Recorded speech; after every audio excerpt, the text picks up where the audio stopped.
regalados 5 minutos de gracia a los que estamos acostumbrados. Sé que está lloviendo porque les veo a algunos un poco mojados. Yo he venido más temprano y no me he mojado.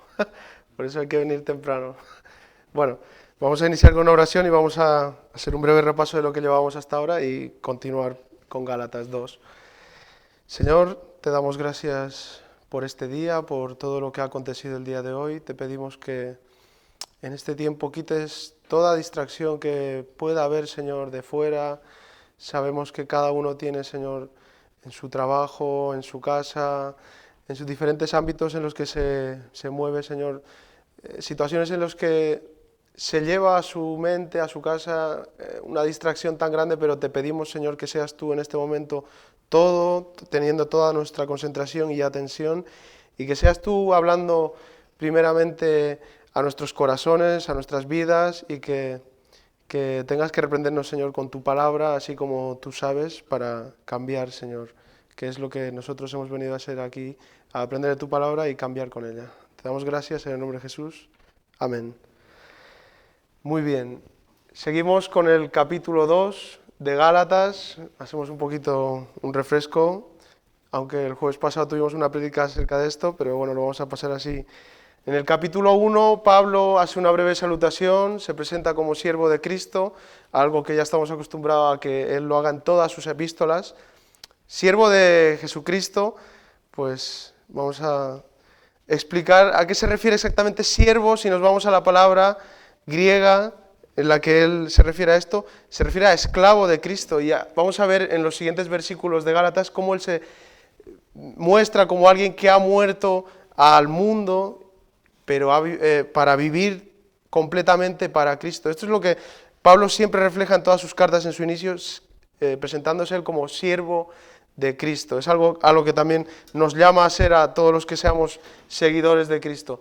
Sigue en el capítulo 1 defendiendo que el evangelio que se le había encomendado no se le había dado por parte de ningún hombre ni de nadie, sino que había sido el evangelio que se le había revelado de camino a Damasco por medio de Dios, por medio de Jesucristo mismo, al cual pues muchos de los hermanos, como Jacobo, como Cefas, que mencionan ahí, pues aprobaron de que Pablo, tras 17 años, 3 años primero en Arabia, analizando todo lo que él había, porque él era un erudito de la palabra, era un hombre judío que sabía mucho, era, educado a los pies de Gamaliel. Es como si hoy en día alguien nos dijera, pues, este chico ha sido educado por, no sé, un científico conocido, Stephen Hawking, o en su época ha sido alumno de Einstein. Pues Pablo era alguien así. Gamaliel era uno de los eruditos más conocidos de la época, más bien vistos, y Pablo había sido instruido por él. Entonces, Pablo se va al desierto durante 3 años a poner todo esto en orden y entender qué era lo que quería Jesucristo con él. 15 años después, vuelve a Jerusalén, 15 años después, y habla con Pedro nuevamente y con todos ellos, y él explica su postura acerca del evangelio, que había de ser para también los gentiles, que era lo que le había mostrado Dios, y que era lo que Pedro también, como vamos a ver más adelante, también había visto, que la llave que le había dicho Jesús, lo que dicen los católicos, ¿no?, que Pedro está ahí a las puertas del cielo con la llave que le había dado Jesucristo. Pero vamos a explicar más adelante también que no se refiere a una llave física ni que Pedro va a estar ahí en la puerta, sino que se refiere a que Pedro fue el primero que anunció el evangelio a Cornelio, en este caso a un gentil. Pero este evangelio fue en específico dado para llevar a Pablo. Por eso Pablo se refiere a él como quien llevaría el evangelio a los de la incircuncisión, es decir, a los no judíos, a los gentiles. Y Pedro y todos los otros, Jacobo, el hermano de Jesús, todos ellos, Cefas, pues a los de la circuncisión, a los mismos judíos. En medio de todo esto, pues le habían encomendado a Bernabé y Pablo a que hicieran su viaje misionero, pues teniendo en cuenta solo a los pobres y poco más, que sí, que habían tenido una discusión en el primer concilio acerca de quiénes habían de judaizar y quiénes no, y pues dijeron, y esto también nos incumbe a nosotros, que simplemente que nos cuidemos de comer ahogado y ya está, que no importa que nos circuncidemos ni que no. Entonces nos habíamos quedado en la explicación gráfica que nos dio aquí el pastor, que era encararse, ¿no? Que aquí nos pone que Pablo reprende a Pedro cara a cara, o diríamos de hombre a hombre, de persona a persona, frente a frente. Esta discusión vamos a ver a qué se debe. Y es que, como ya hemos dicho, Pedro ya entendía, porque Pedro había sido discípulo de Cristo y Cristo ya se relacionaba con judíos. Si recordamos, estaba con la samaritana, con gentiles, con prostitutas, con publicanos, él se relacionaba con todo tipo de personas. Y Pedro estaba ahí a su lado y él veía que comía y todo esto, de todo esto era acusado Jesucristo. Pedro entendió que podía comer con ellos sin problema, así como lo hacía cuando estaba Jesús, y así lo entendió Pedro. Lo que pasa es que se le va a acusar a Pedro de que él simulaba, cuando había algún judío delante, pues que era más judío que ellos todavía y de alguna manera rechazaba a los gentiles.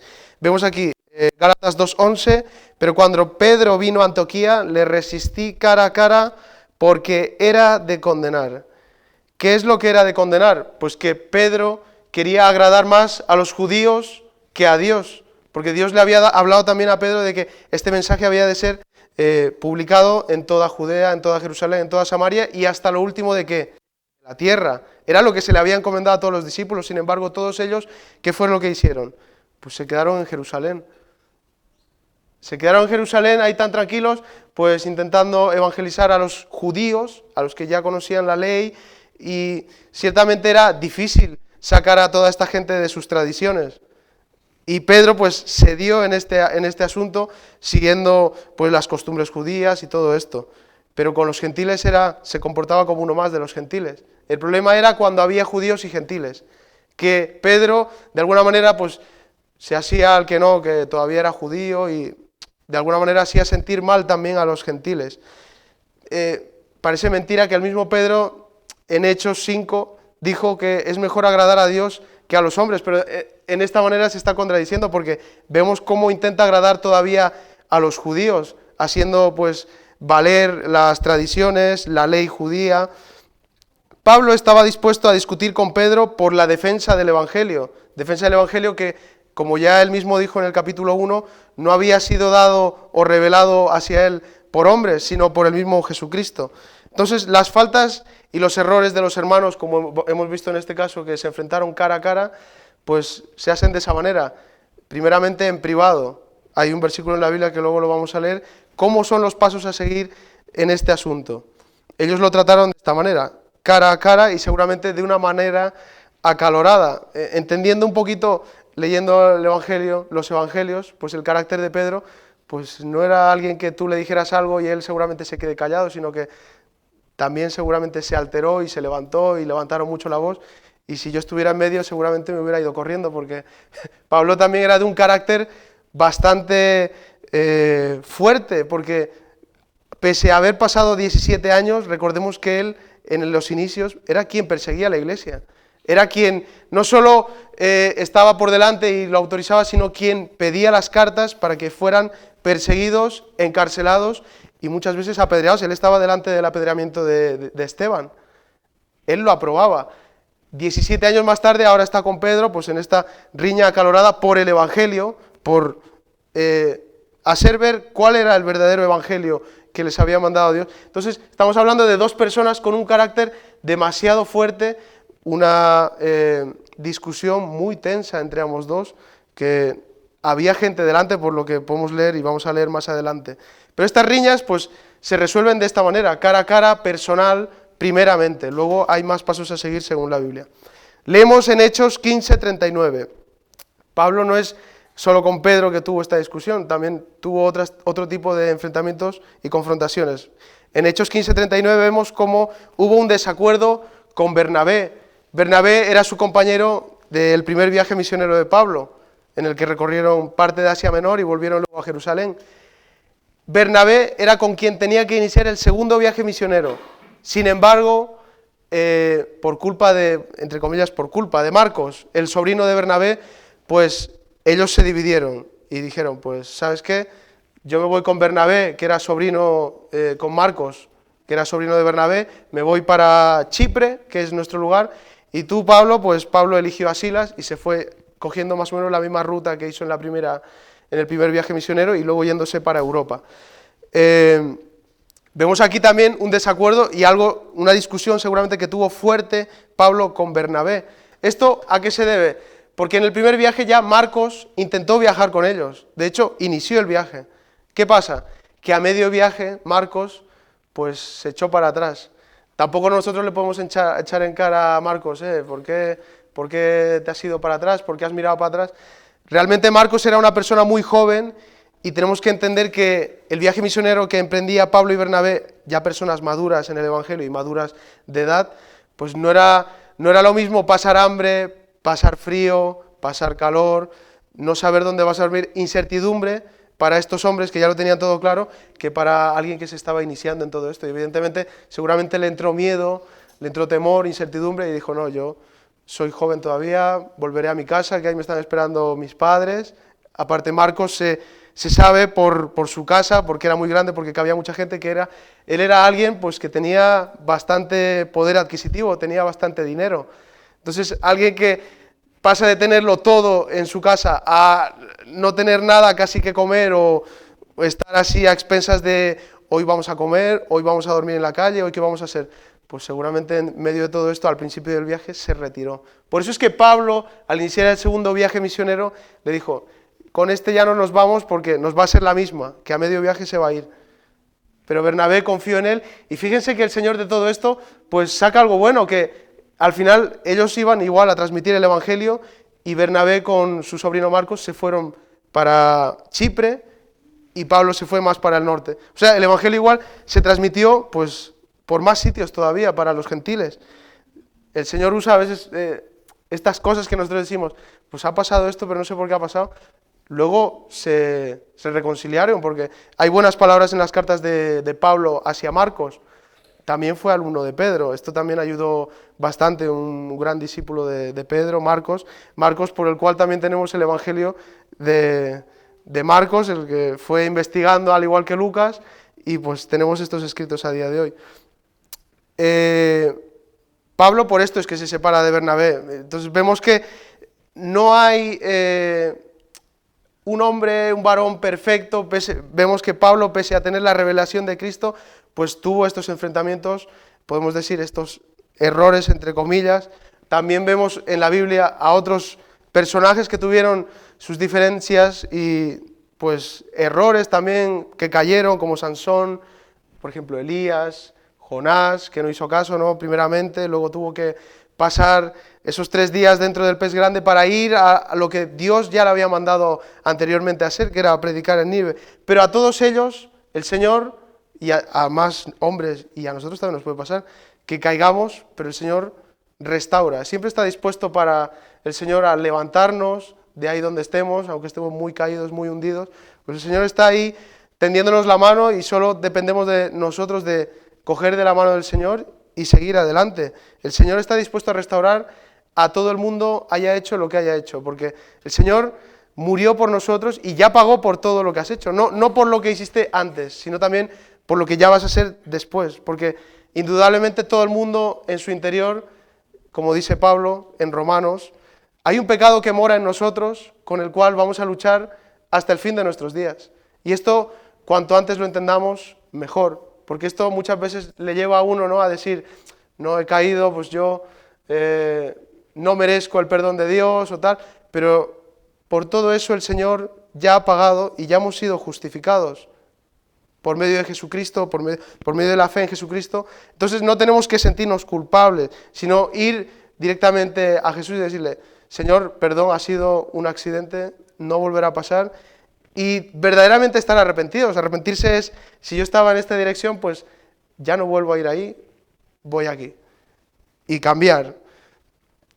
Sansón, un hombre muy dado a las mujeres, un hombre que tenía una misión exclusiva, que era la de liberar al pueblo de los filisteos, pero él por sus deseos hacia las mujeres y hacia transgreder todo lo que él era como nazareo, el cortarse el pelo, el tocar a los muertos, el beber vino, el andar con mujeres que no son de israelitas, pues todo esto le llevó a tener un final trágico, pero al final a cumplir lo que el Señor le había mandado, que era derrotar a los filisteos. Aún en esa situación sin ojos, pues él pidió perdón al Señor, el Señor lo restauró y volvió el Espíritu de Dios sobre él, y lo que sabemos ya, derribó las columnas, volvió la fuerza a él, y mató a un montón de filisteos que estaban ahí reunidos. David lo mismo, cuando cayó en medio del pecado con Betsabé, mandó a matar a Urías, el marido de ella, pues tuvo que pagar, porque la paga del pecado tiene eso.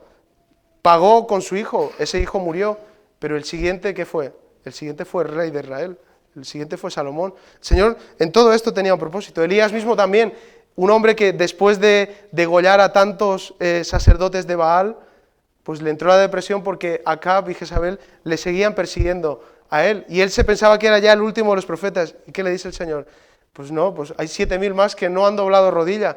Y él en ese momento de depresión en el que le dice, Señor, quítame la vida porque no aguanto más, ¿el Señor de qué manera lo restaura? Pues manda a un ángel a que le diera de comer, le dio de beber, y tras esto, ¿qué fue lo que pasó?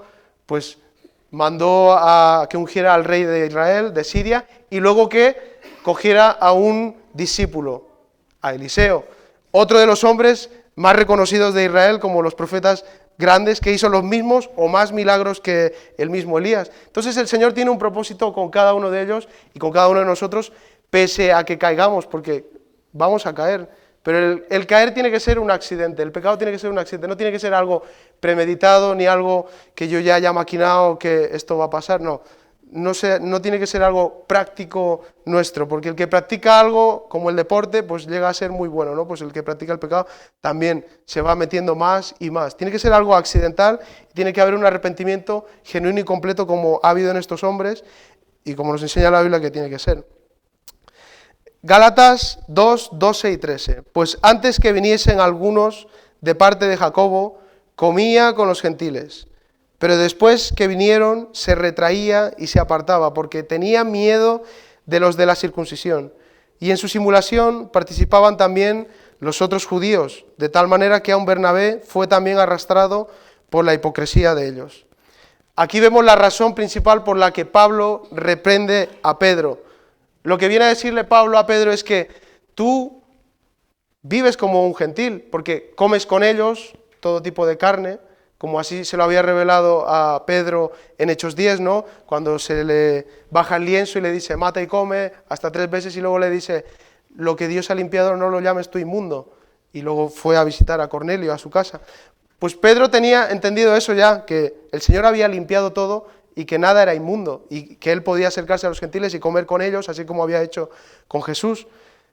Lo que aquí le acusa Pablo a Pedro era que sí, está con ellos, pero cuando venía algún judío, pues él disimulaba y él se hacía al que era muy judío, al que era muy tradicionalista, al que era la ley, porque ellos tenían la costumbre, de ellos decía que si alguno compartía algún utensilio de comida con ellos, ya quedaba inmundo y tenía que hacer un ritual de purificación.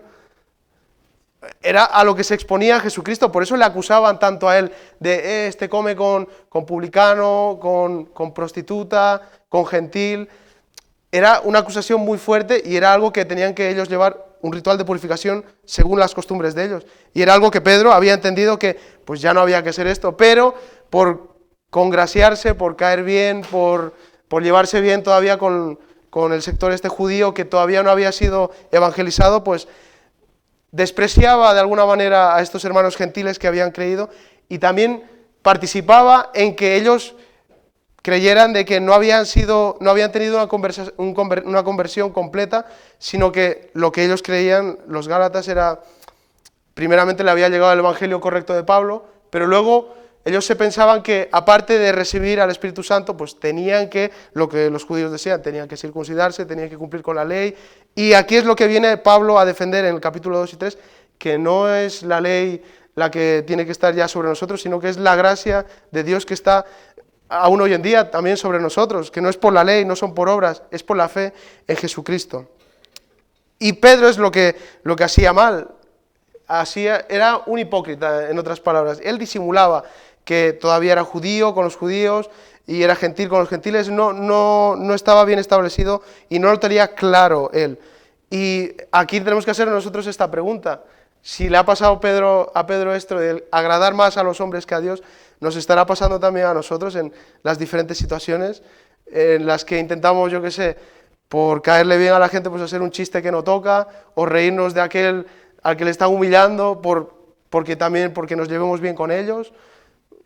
esto también nos puede pasar a nosotros. Esto le pasó a Pedro, porque él tuvo miedo de que los de la circuncisión, los judíos, le rechazaran a él y de esta manera él no pudiera seguir llevando el evangelio hacia ellos. Imagínense que lo destierran como judío por no cumplir con la ley, pues él también se veía en un problema. Pues él a lo mejor tendría que haber hecho como Pablo igual, irse a los gentiles, pero no, él dijo que no, que él, el evangelio que se le había encargado era para los de la circuncisión.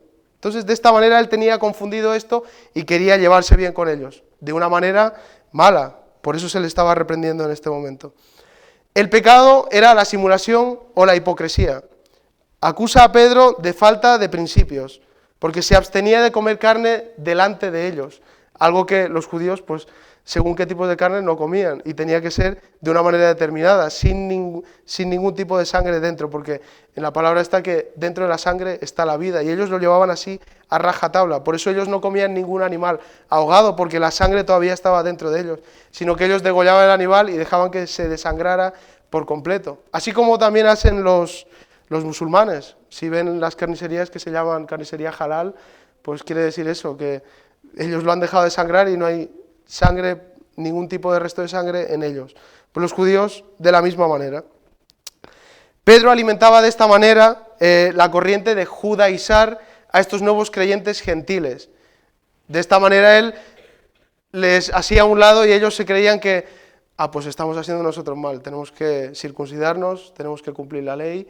Todo lo que Pablo anteriormente les había dicho que no, y como habíamos leído en el capítulo 1, que aun que venga cualquier hombre o un ángel a traernos otro tipo de evangelio, pues no puede ser, el evangelio es el que es el que tenemos nosotros en nuestro libro, en la Biblia, en nuestras manos, gracias a todos estos hombres que se han dejado la vida por ella, para que la tengamos nosotros hoy en día aquí, y que no entremos en confusión, sino que seamos cada día más adentrándonos en la palabra para que no seamos confundidos como los hermanos gálatas en esta ocasión, por la cual Pablo ha tenido que hacer esta carta para que vuelvan otra vez a lo que era la esencia del Evangelio.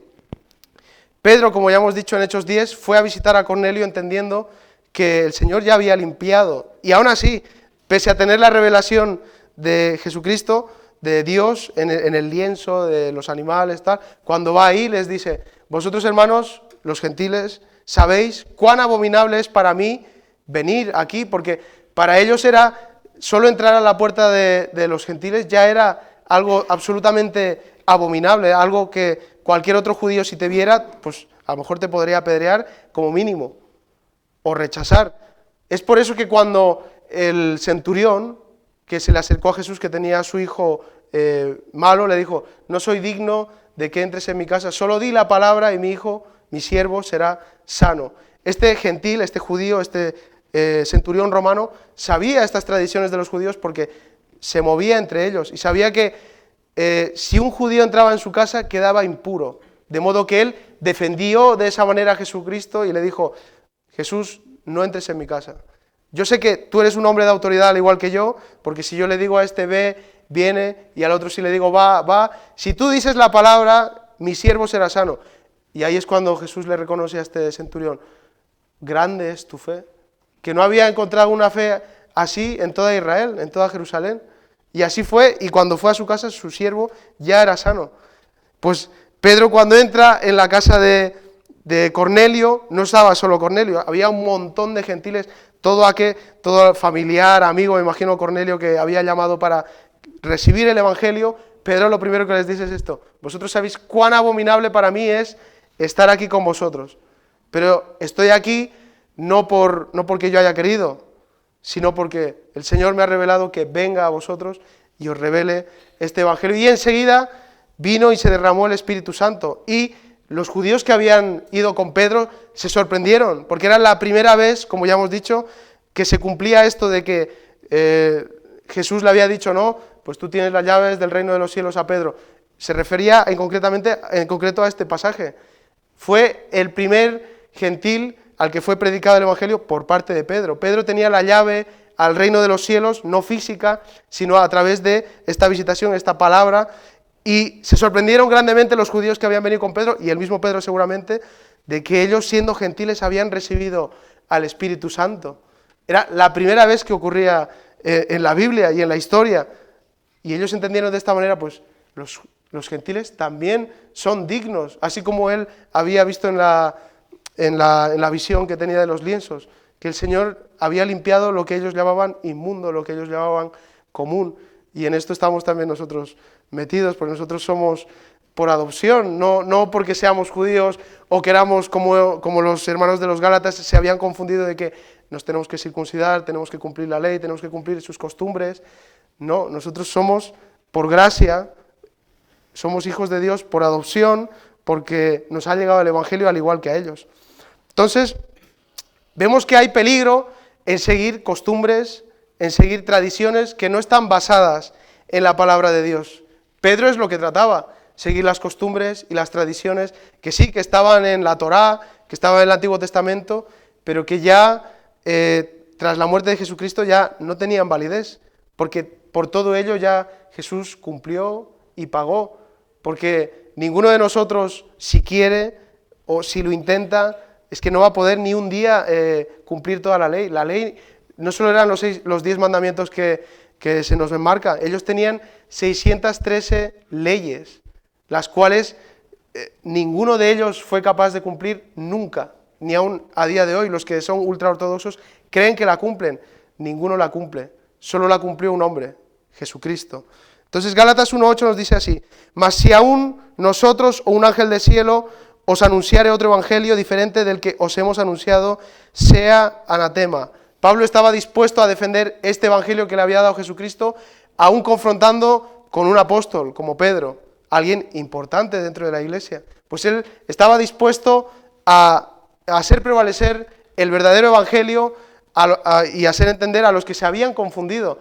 Así te llames Pedro, así te llames Jacobo y seas el hermano de Jesús, así seas quien seas. Y eso es también lo que nos tiene que pasar a nosotros. Si el día de mañana se nos presenta aquí un predicador o cualquiera y dice algo que está en contra de la Biblia, pues nosotros, no en el momento, pero al final de la prédica sí tenemos que decirle: hermano, esto que has dicho no está conforme a la palabra de Dios, y te lo puedo mostrar, y se saca la Biblia, y con la Biblia se arregla todo. El no dominar la Biblia es lo que trae muchas veces la confusión y estas nuevas doctrinas y estas nuevas corrientes que están viniendo hoy en día, y mucha gente tristemente por no tener conocimiento en las Escrituras, pues se deja engañar tristemente. Por la falta de conocimiento, ¿no?, perece el pueblo. Y esto pasa desde el Antiguo Testamento, desde el primer siglo, como estamos viendo, y aún a día de hoy, y va a seguir pasando, porque realmente no nace de nosotros, siendo sinceros, el estudiar la palabra, sino que es algo que el Señor pone en nosotros, porque en su palabra pone, ¿no?, que Él pone en nosotros el querer como el hacer. Porque si dependiera de mí, lo que ya hemos dicho antes, dentro de mí hay un pecado que está en constante lucha con mi espíritu, el cual intenta irse a las cosas de la carne para fortalecer y hacer crecer las cosas de la carne. Pero mi espíritu intenta buscar, intenta saciarse con el Señor, con la palabra, mediante la oración, y aquel a quien yo le dé más de alimento, a quien yo más alimente, pues va a ser el que gane en esta pelea que vamos a tener de por vida, hasta la muerte. Ya cuando el día que ya no estemos aquí y estamos con el Señor, pues ya vamos a ser completamente libres de todo esto. Y es lo que nosotros tenemos que esperar, y es por eso que Pablo dice también, ¿no?, para mí el morir es ganancia, el morir es Cristo, porque él sabe que dentro de su vida, pues va a tener esta lucha, y nosotros también tenemos que entenderlo de esta manera. Gálatas 2:14, pero cuando vi que no andaban rectamente conforme a la verdad del Evangelio, dije a Pedro delante de todos: si tú, siendo judío, vives como los gentiles y no como judío, ¿por qué obligas a los gentiles a judaizar? Pedro trataba de tener una apariencia, una máscara delante de los gentiles, hacer creer que, lo que ya hemos dicho, que era ultra religioso, que cumplía a rajatabla con la ley, pero a la que se juntaba con los gentiles, pues comía todo tipo de carnes, pues estaba siendo una persona, pues lo que hoy diríamos, ¿no?, que tiene doble cara, que tiene una doble vida.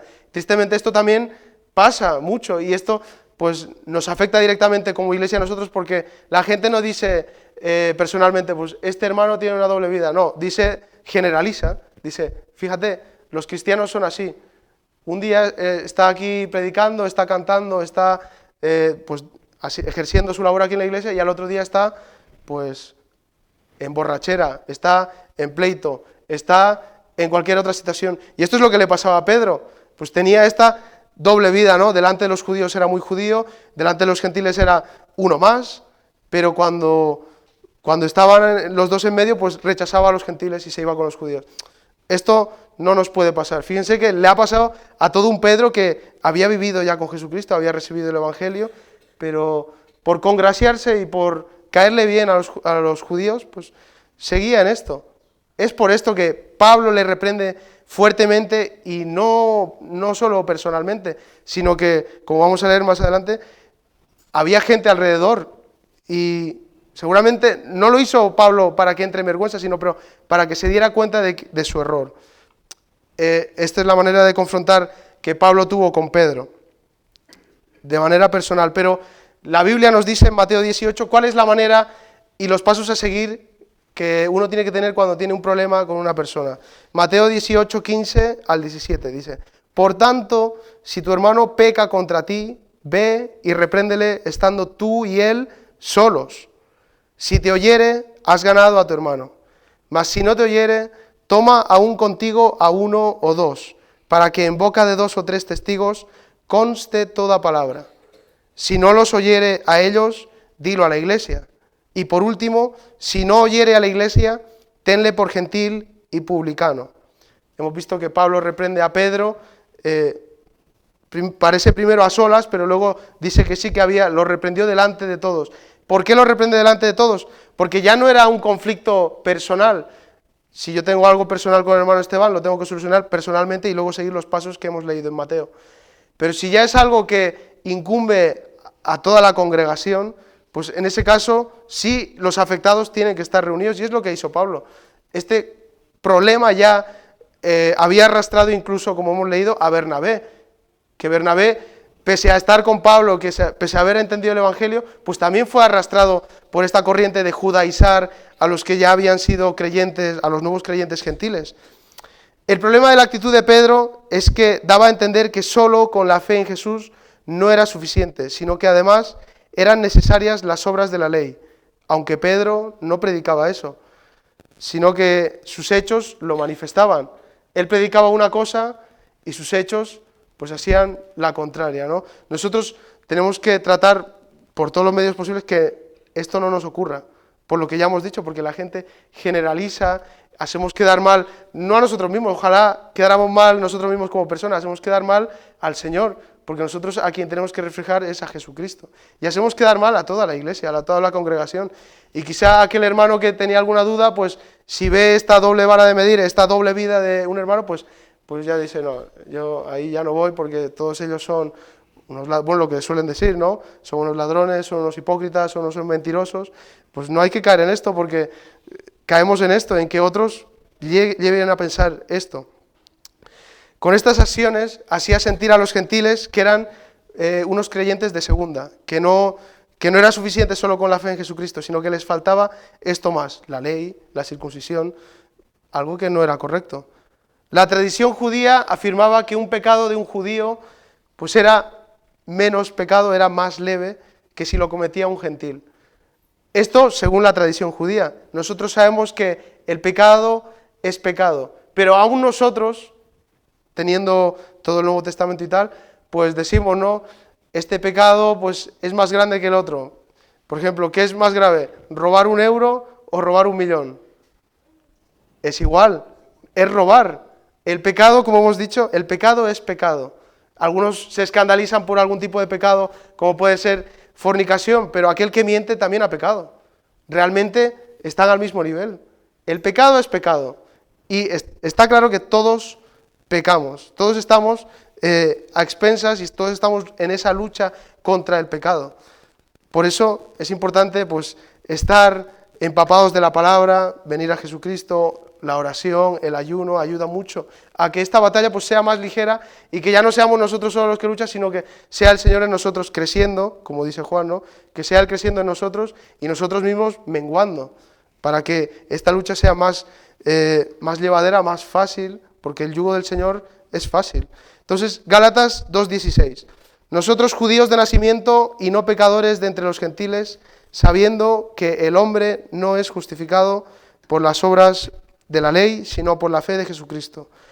Nosotros también hemos creído en Jesucristo, para ser justificados por la fe de Cristo y no por las obras de la ley. Por cuanto por las obras de la ley nadie será justificado. Los judíos se creían superiores a todos en aquella época, en el primer siglo sobre todo, y aún hoy en día los que son ultraortodoxos y los que siguen a rajatabla, pues también, si alguno busca algún vídeo ahí y ve a los ultraortodoxos cuando pasan algún tipo de turista, pues están protegidos por la ley. Ellos pues agreden a los turistas, a las mujeres que llevan falda, a los que van con manga corta, que van por aquellos lugares que ellos tienen como sagrados, pues ellos se creen superiores a todos ellos, y es lo que pasaba aquí. ¿Por qué se creían superiores? ¿Porque eran el pueblo escogido de Dios? Sí, lo son. Ellos tenían el pacto de Abraham, ellos tenían la circuncisión, el pacto, ellos tenían la promesa, pero ellos seguro sí que lo sabían, pero no analizaban bien en qué se basaba la promesa, porque lo que se le prometió a Abraham era que sí, su descendencia sería grande, pero que en su descendencia serían benditas que todas las familias de la tierra, ¿no? Todas las naciones. Esto era lo que ellos no querían. Ellos querían que la bendición sea no solo para los gentiles, no. La promesa en el Antiguo Testamento era que en su simiente, en su descendencia serían benditas todas las naciones de la tierra, todas las familias, y ahí entramos nosotros. Esto es lo que ellos no quieren entender aún a día de hoy. Esto es lo que había esta confusión también en ese entonces. Nadie es justificado por la ley, por lo que ya hemos dicho antes. Nadie puede cumplir por voluntad propia la ley. Como dice en Romanos el mismo Pablo, que no hay justo ni aun uno. No hay quien busque a Dios. No hay quien haga lo bueno. Más bien todo lo contrario. Siempre ponemos este ejemplo en los jóvenes. A los niños pequeños, ¿qué hay que enseñarles? Hay que enseñarles a hacer lo bueno, porque lo malo que ya lo llevan dentro de sí, ¿o no? Nosotros también, todos nosotros, lo malo ya lo llevamos dentro. A nosotros nadie nos tiene que enseñar a hacer lo malo, ya lo sabemos, lo tenemos de serie, lo tenemos de nacimiento. Lo que se nos tiene que enseñar es hacer lo bueno. ¿Y qué es lo bueno? Pues algunos quieren hacer lo bueno con obras, haciendo acciones, ¿no? Buenas acciones, dando comida a los pobres, tal, pero todo esto son obras. Nosotros sabemos que por obras nadie se va a salvar. La justificación es por medio de la fe en Jesucristo. Entonces, Pablo enseña eso, que sin fe en Jesús no hay salvación, hagas lo que hagas. Puedes creer que cumple la ley, puedes hacer un montón de obras, pero nada de esto te va a justificar delante de Dios. En ese tiempo y aún hoy en día hay quienes siguen pretendiendo justificarse por otros medios. Efesios 2, 8, 9 nos revela y nos dice claramente por qué es la salvación. Porque por gracia sois salvos por medio de la fe, y esto no es de vosotros, pues es don de Dios, no por obras para que nadie se gloríe. La salvación no se puede conseguir por medios propios, es un regalo de Dios, un regalo inmerecido. Esto es lo que significa la gracia, un regalo inmerecido, lo que no nos tocaba a nosotros, pues el Señor nos ha dado aún sin merecerlo.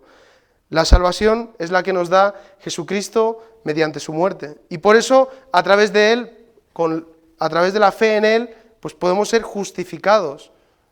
Todos nosotros podemos ser justificados por Jesucristo, porque Él ya cumplió con esto. Él cumplió lo que nosotros no podíamos cumplir de ninguna manera. Como Pablo, debemos decir que somos justificados por creer en la obra redentora de Jesús y no por otras obras.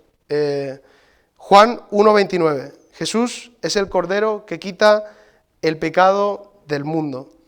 Jesús es aquel a quien tenemos que recurrir para que nos limpie completamente, para que nos restaure, como ya hemos dicho antes, como ha hecho con tantos personajes y como lo sigue haciendo aún a día de hoy con nosotros. La ley no es mala, la ley es buena, pero no es para justificarnos o para justificarse. Necesitamos un mediador, y ¿quién es el mediador entre Dios y los hombres? Jesucristo. Jesucristo es el único mediador que pudo haber entre Dios y los hombres, porque en medio nosotros teníamos la ley, Y si nosotros miramos la ley, era como el espejo al que nos miramos, y si leemos la ley, pues dice, no matarás, no robarás, no mentirás. Y yo veo que yo he hecho todo eso, entonces la ley a mí, ¿qué me hace? La ley me condena. Pero en la gracia, ¿qué hace? En la gracia ha venido Jesús, ha cumplido con todo eso, y yo ya no tengo que cumplir todo eso, yo solo tengo que aceptar a Jesucristo y cumplir con lo que Él nos ha mandado. Jesús fue y es el único que cumplió la ley de principio a fin, porque nosotros por nuestros propios medios en la vida hubiéramos sido posible de cumplirla. Gálatas 2, 17, 18. Y si buscando ser justificados en Cristo, también nosotros somos hallados pecadores, ¿es por eso Cristo ministro de pecado? En ninguna manera, porque si las cosas que destruí, las mismas vuelvo a edificar, transgresor me hago. El hecho de que yo peque hace insuficiente al Evangelio o a la fe o a Cristo, pues realmente no. Lo que tenemos que entender es que no existe un tipo de fe débil, sino que existe gente o personas que son débiles en la fe. El pecado es algo personal de cada uno, no es lo que pone aquí. ¿Es por esto Cristo ministro de pecado? Si alguno cae en el pecado, no. Si yo caigo, Cristo me ayuda a levantarme, Él me restaura. Pedro y Bernabé debían tener esto claro, y para ser ejemplo del resto de los creyentes de Galacia tenían que tener esto claro. Existen débiles en la fe, y Pedro en este momento de ser reprendido por Pablo estaba siendo débil en la fe, porque él había sido enseñado por Jesucristo, había tenido la revelación, pero su fe se esfumó por congraciarse, por caer bien a sus amigos judíos. Esto no nos puede pasar. Le pasó a Pedro, fue reprendido por Pablo y entró en razón. Pues de la misma manera nos puede pasar a nosotros. Podemos ser reprendidos por el pastor o reprender a otro hermano para que entre en razón y para que entre en lo que es la esencia del Evangelio. Primera de Juan 3:9. Todo aquel que es nacido de Dios no practica el pecado, porque la simiente de Dios permanece en él y no puede pecar, porque es nacido de Dios. Algunos tergiversan esto y dicen que si Jesús permite que yo peque, entonces es porque Él me deja y estará bien. Hay algunos, he escuchado algún testimonio en la radio que decía eso, que tenía vicios antiguamente, concretamente en la droga el que escuchaba, y que pues por muchos años lo dejó, pero luego cayó y nadie lo sabía que había vuelto, ni su mujer. Luego se enteraron y él se justificaba con estos versículos diciendo, no, pero es que a Cristo ya pagó por todos mis pecados. Yo soy limpio, yo no tengo remordimiento de nada. Algunos tergiversan versículos para llevárselo a su favor y para justificarse, para justificar su pecado, pero no es esto lo que hemos dicho antes, era que si yo andaba en una dirección, el arrepentimiento lo que significa es que yo ya no voy en esa dirección, sino que voy en la otra. Si yo, como en el caso que he puesto del testimonio de este hermano, tenía un tipo de vicio y cayó, pues tiene que ser restaurado. Tiene que confrontar esta situación que él tiene de debilidad y volverse a levantar y no caer nunca más en él, en la medida de lo posible, pues con la ayuda de Dios, porque todas estas cosas sabemos que son tremendamente difíciles y hay gente que lucha toda su vida con este tipo de adicciones. Romanos 7:19, porque no hago el bien que quiero, sino el mal que no quiero, eso hago. Estas son palabras del mismo Pablo, que ya en su madurez, pues vemos que él reconoce humildemente que dentro de él hay ese pecado que aflora y que intenta que su cuerpo haga todas aquellas cosas que a Dios no le agradan. Porque no hago el bien que quiero, sino el mal que no quiero, eso hago. Esto tiene que ser de manera totalmente accidental si nos pasa, no por algo que yo tenga por práctica o que tengo por costumbre, como ya hemos dicho antes. Hay costumbres y prácticas, tradiciones que no están acordes a la palabra de Dios, pero que tristemente pues muchos lo han acogido y lo han llevado a la iglesia. Pues tenemos que analizar nosotros si estamos en esa situación. Romanos 8:2, porque la ley del Espíritu de vida en Cristo Jesús me ha librado de la ley del pecado y de la muerte. Cristo quita el pecado de mi vida y por lo tanto también la ira de Dios y su condenación. Nosotros ya no tenemos condenación si estamos en Cristo. Hay que tener claro y separar bien la ley, la gracia, la fe y las obras. Por la ley, que era la que tenían los judíos anteriormente, era por la que ellos se querían justificar. Nosotros ya hemos visto que por la ley no te puedes justificar porque, para empezar, no la puedes cumplir. Quien cumplió la ley fue Jesucristo. Entonces, por medio de Jesucristo, por medio de la fe en Jesucristo, es que nosotros tenemos la salvación por gracia. Vemos la separación, fe, gracia, ley. Y en agradecimiento a nosotros, a este regalo inmerecido de Dios, a esta gracia de la salvación, pues somos nosotros dados a hacer obras, pero no porque digamos, no, yo porque he hecho esto y porque he hecho lo otro merezco la salvación, no, sino en agradecimiento, porque esto tiene que ser el fruto de cada uno de lo que Cristo ha hecho en su vida. Pues yo, como Cristo ha hecho esto y yo estoy agradecido a Él, pues yo le voy a servir en lo que sé. ¿Y qué es lo que sé hacer? Pues sé limpiar. ¿O qué sé hacer? Pues sé hacer buenos bizcochos. Entonces hago los desayunos de la iglesia. ¿Qué más sé hacer? Pues sé manejar muy bien el ordenador. Pues un día vengo y le digo al hermano que corresponda, te hago un mantenimiento del ordenador. ¿Qué sé hacer más? ¿Sé tocar algún instrumento? ¿Sé cantar? Pues poner todo lo que nosotros tenemos en nuestros medios al servicio de Dios, que es lo que dice Pablo, que él es siervo de Jesucristo, y todo lo que él es, todo lo que él sabía, todo lo que él era, pues lo puso a disposición de Dios. Decimos a veces, ¿no?, que la ley ha muerto. Esto es mentira. Jesucristo mismo dijo que Él no vino a quitar la ley, sino que vino a cumplirla. La ley, lo que ya hemos dicho, es el espejo en el que nosotros nos miramos y vemos que realmente estamos condenados. Pablo viene a decir que la ley de Dios dada a Moisés me condena, pero tengo otra ley, la ley de la gracia y de la libertad, que condena a la ley acusadora de Moisés. Por la ley de la gracia es que nosotros tenemos, pues somos redimidos, nosotros somos hijos de Dios y nosotros tenemos acceso al reino de los cielos. Gálatas 2:19, porque yo por la ley soy muerto para la ley, a fin de vivir para Dios. Lo que dice aquí es que yo soy muerto a la ley para poder vivir, ¿para quién? Para Dios. Y los que decían, los falsos apóstoles, ¿qué era? Era que si tú no cumplías la ley, estabas muerto ya para Dios. Ellos lo que venían a decir que si tú eras un gentil que no cumplía la ley, o eras un judío rebelde que no cumplía la ley, pues tú ya estabas condenado. Pues estaban totalmente equivocados, porque como ya hemos visto, la ley condena directamente. Jesucristo no vino a condenarnos, sino a salvarnos, a rescatarnos de aquel lugar que nos encontró a cada uno de nosotros, y nos rescató, como el buen pastor, pues vino a por esa oveja perdida que éramos nosotros, y nos sacó de aquel lugar que estábamos. No vino a condenarnos, sino vino a salvarnos. La ley es todo lo opuesto. La ley te condena, porque la ley no es posible cumplirla. Solo la cumplió Jesús. No pensemos que la ley está eliminada. Sigue operando para los malos. Pero el cristiano está muerto para la ley. Evidentemente, los que no hayan creído en Jesucristo no están bajo la gracia, sino que van a ser culpados el día que corresponda, que solo el Señor lo sabe, van a ser culpados por la ley. Van a ser como en un juicio normal que tenemos aquí en los juzgados aquí de Palma, por ejemplo.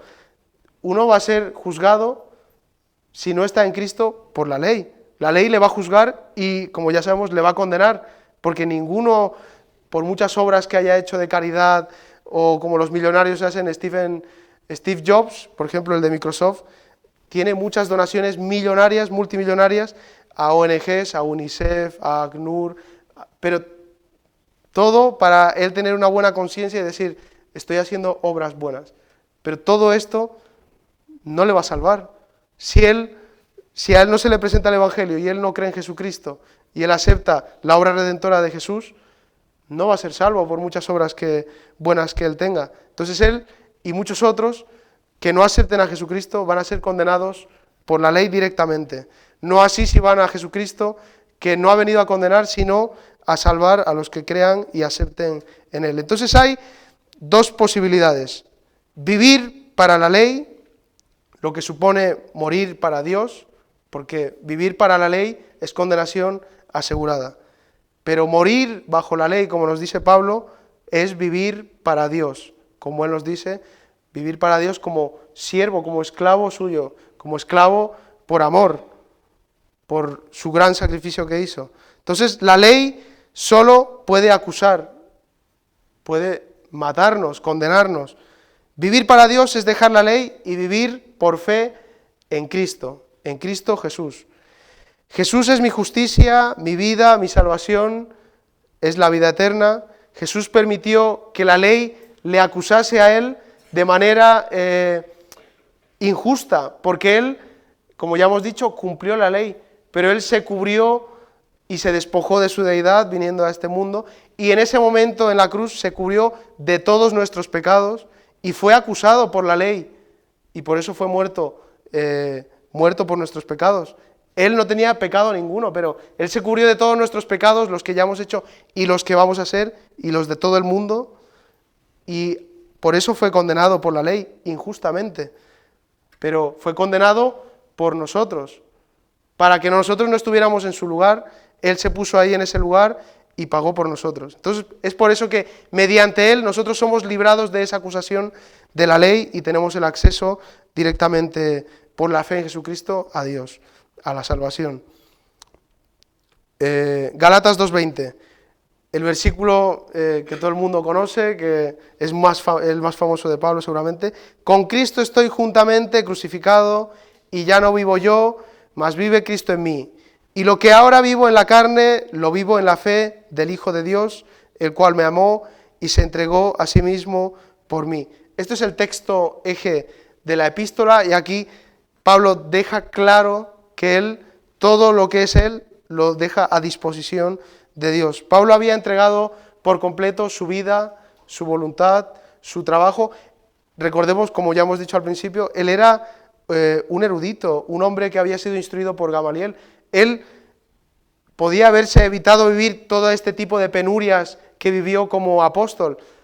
Podía haber sido un judío más, seguramente hubiera vivido muy bien, hubiera tenido mucho dinero, pero él todo esto lo rechazó y pues decidió obedecer lo que el Señor le había mandado, que era a transmitir el Evangelio a los gentiles. Todo lo que uno vive lo debe de hacer en agradecimiento a Dios, como nos lo dice Pablo, por ese sacrificio que hizo por nosotros. Esta es la manera correcta de vivir el Evangelio plenamente, no hay otra manera. Tenemos que vivir en gratitud día a día por lo que hizo el Señor, porque no hizo algo que no le costó nada, hizo algo que le costó todo, que le costó su vida, una vida que pagó por nosotros de manera injusta, porque él no cometió ningún tipo de pecado. El pecado, el diablo y la muerte fueron crucificados con Cristo en la cruz. Por lo tanto, por mi fe en Jesús, esos males están crucificados y muertos por mí. Después de conocer a Cristo es cuando mi vida es auténtica para ser libre de la ley, el pecado y la muerte. Si vivo mirando a Cristo, entonces mi vida crece. Y si dejo de mirar a Jesús y me miro a mí mismo, estoy perdido. Tengo que mirar a Cristo, puestos los ojos en Cristo, el autor y consumador de la fe. Es la única manera que yo pueda seguir creciendo en el Evangelio, pueda seguir creciendo mi espíritu, alimentándose de él. Porque si solo me miro a mí y solo hago crecer el yo, pues estamos incumpliendo lo que nos dice Juan, ¿no? El de crecer yo, menguar yo y que Cristo viva en mí, pues es esto, entregar mi voluntad por completo. Si Cristo vive en mí, Él es el que me da la fe, Él es el que me da la fortaleza, porque Él es el autor de la fe. Si Cristo vive en mí, la ley ya no me acusa, porque Cristo está en mí y Cristo, como ya hemos dicho, cumplió la ley de principio a fin, la cumplió a rajatabla. Por lo tanto, no me puede condenar a mí la ley, y la muerte no tiene sobre mí autoridad.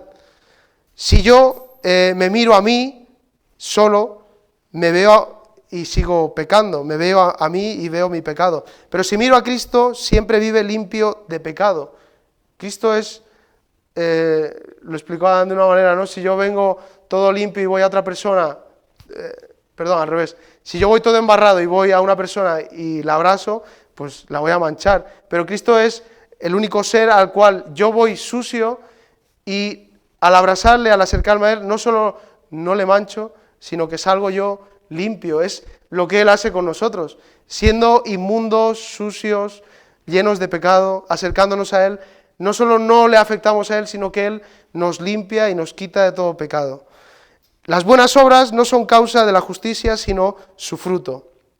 El árbol produce manzanas, no son las manzanas las que crecen en el árbol. Las obras, como ya hemos dicho, tiene que ser una consecuencia de nuestra fe, ¿no? El versículo aquel dice, muéstrame tus obras y yo te muestro mi fe.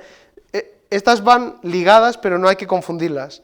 No por mis obras yo voy a ser justificado y voy a decir, oh, tengo una grande fe. No, primero tiene que ser mi fe la que esté fuerte, la que prevalezca ante toda adversidad, y esta fe como consecuencia va a tener frutos, va a tener obras, va a tener diferentes acciones que yo puedo hacer dentro de la iglesia, evangelizando, predicando, poniendo mi talento al servicio de Dios.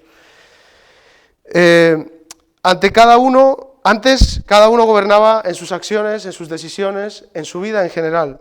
Ahora es Dios a quien entregamos todas estas acciones, todas estas voluntades, todos estos anhelos. Entregamos a Dios las riendas de nuestra vida, en definitiva. Vivimos en la carne, pero no según la carne. Estamos todavía sujetos a esta carne hasta que Él nos venga a buscar o hasta que ya el Señor diga hasta aquí y ya nos vayamos a su presencia.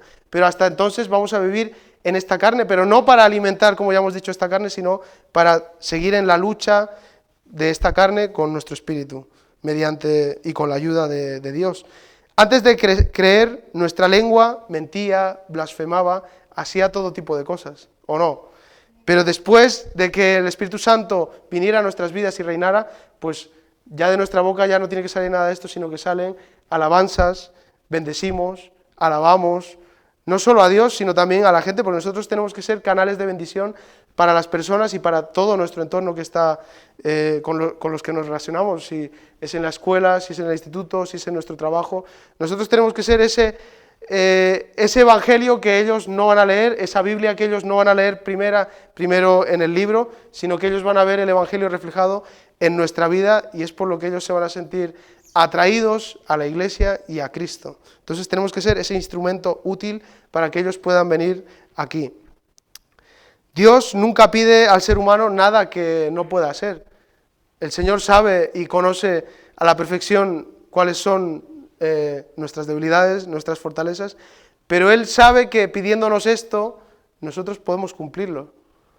No por nuestra propia voluntad, como ya hemos dicho antes, porque por nosotros mismos es imposible, sino por medio de Él, pidiéndole a Él y con esfuerzo, en la lucha. El precio que Cristo pagó no fue un precio cualquiera, fue el más alto precio, fue su vida, la vida de un hombre que no cometió ningún tipo de pecado, ningún tipo de injusticia. Por lo tanto es algo todavía que lo eleva más allá, el sacrificio, lo lleva mucho más alto, porque si hubiera pagado a alguien que hubiera pecado muy poco, bueno, todavía dices, pues, algo ha pecado, pero ha pagado por esto a alguien que no ha pecado nada. No solo eso, sino que ha cogido tu pecado y el mío, y también ha muerto por él. Entonces la ley nunca se ha sacrificado por nadie, ni ha muerto por nadie, sino ha sido al contrario. La ley ha sido la que ha condenado desde el principio a todo aquel que la intentaba cumplir, porque ninguno la llegó a cumplir. Sin embargo, Jesucristo, todo lo contrario. Jesucristo fue muerto por nosotros a causa de nuestro pecado, sin haber cumplido ningún tipo de pecado, cumpliendo la ley de principio a fin, pero es por eso que la salvación nunca es por la ley, sino que es por la gracia. Y hay dos cosas importantes a destacar. Él, el cual me amó y se entregó así por mí. Vemos y destacamos el me y el mí. Esto habla de manera personal a cada uno. Se entregó por mí y por ti, si cada uno lo lee, el cual me amó. Entonces es algo totalmente personal, como la salvación. Algunos dicen, y los judíos creían en esto, ¿no?, que por ser judíos desde el principio, pues tenían la salvación ya garantizada. No, esto sería como alguno que dice, ¿no?, que ha nacido en la iglesia y que ha sido presentado en la iglesia y lleva toda su vida en la iglesia y por eso es salvo. No, la salvación es totalmente personal, y que tus padres estén en la iglesia y tú también, pues no te va a salvar. El Señor, como dicen, no tiene nietos, Dios no tiene nietos, tiene hijos. Y si tú crees en Jesús, pues tienes que hacer la oración de la fe, ¿no? Bautizarte, cumplir con todo lo que Él manda en la Biblia, y de esa manera, pues alcanzar la salvación. No puede ser alguien que diga, no, yo estoy todavía en la iglesia y yo por eso voy a ser salvo, no. No, es por la fe en Jesucristo y por cumplir lo que Él nos ha mandado hacer. Entonces, Gálatas 2:21 nos dice, no desecho la gracia de Dios, pues si por la ley fuese la justicia, entonces por demás murió Cristo. Si la ley fuera válida, entonces ¿para qué habría venido Cristo? Si por la ley nosotros pudiéramos tener posibilidades reales para tener salvación, ¿Cristo para qué vino si ya estaba la ley? Cristo vino porque la ley no era posible, no era asumible por nosotros. Entonces, esto es lo que le viene aquí a explicar Pablo y dejar claro a todo el mundo que estaba ahí presente. El pecado del ser humano es hoy rechazar la gracia de Dios, porque cualquier pecado es grave, pero rechazar la obra de redención de Jesús, que es lo único que puede salvarnos, es lo que impide la salvación. ¿Murió Cristo o no? ¿Valió la pena su muerte o no? Pues aquí ya cada uno que se haga la pregunta. Entonces, ¿yo voy a aceptar este sacrificio de Dios o no? Pues si no lo aceptamos, vamos a ser acusados de la muerte de Jesús y vamos a ser cargados con toda la ley que ya hemos dicho antes, que ya la ley nos condena 100%, no hay ninguna posibilidad de que uno se pueda salvar por ella. Si mi salvación tuvo un precio tan alto, rechazar el sacrificio de Jesús es el pecado más grave y de nada sirve. Mis obras, mis ofrendas, mis ayunos o cualquier obra mía ante el valor de la vida de Cristo no son nada, de nada sirve. Y ahora sí, lo vamos a dejar para el siguiente día, el capítulo 3. Aquí ya se pone interesante y Pablo hace relucir todo su conocimiento del Antiguo Testamento y pone aquí las cosas más claras todavía si cabe. Bueno, pues nos vamos a despedir, hermanos, con una oración. Te damos gracias, Señor, por este tiempo de estudio. Te pedimos que no haya caído en tierra mala, Señor, sino que haya caído en tierra buena, que tú siembres esa semilla en nuestros corazones, en nuestra vida, en nuestra mente, que todo esto, Señor, no lo tengamos solo por conocimiento literario, ni por hacernos creer nosotros mismos que sabemos mucho, sino que lo pongamos, Señor, por obra, que lo pongamos en práctica día a día y que lo asimilemos, Señor, muy en nuestro interior. Te pedimos, Señor, que nos guardes en nuestro regreso ahora a nuestra casa, en el nombre de Jesús. Amén.